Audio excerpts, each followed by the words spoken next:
Hi, good evening everyone. I am Jasmine Baldas and this is our daily devotion. And our topic for today is Paano Lumalim sa Biblia, Special Series 1 to 10. So, excuse me. So it says on Deuteronomy 7:9 NIV, Know therefore that the Lord your God is God.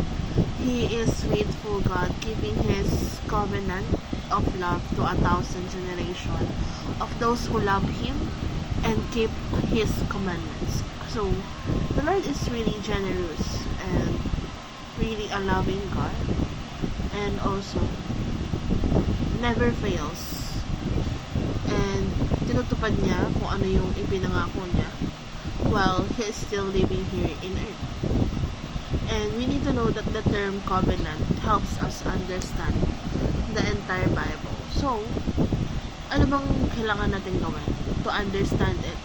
We need to ask God for forgiveness for being a covenant breaker. Because yung covenant na yan yung Bible na binabasa natin. Which is, sinasabi ng Lord na dapat nating sundan, but we are not following it. We are disobeying it, and we are breaking the covenant. And also we need to know that God is covenantal God, who relates to His people through covenants. So what we have to do and apply to our life is to thank Jesus for being our covenant keeper. Imagine, yung Bible, it was made 2,000 plus years ago, and yet it is still living up until now. So, grabe yung impact ng Bible. And talagang, sabi nga diba dun sa verse, dito, He is the faithful God, keeping His covenant of love to 1,000 generations.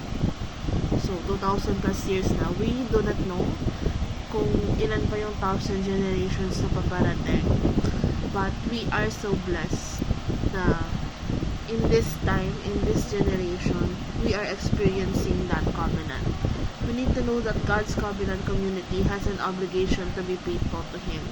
So we need to celebrate all the blessings we continue to receive through Christ Jesus. And why is faithfulness important to our relationship with God? Because if we don't have a faith, what is the essence of the covenant? That is our topic, paano lumalim sa Biblia. Have a good day.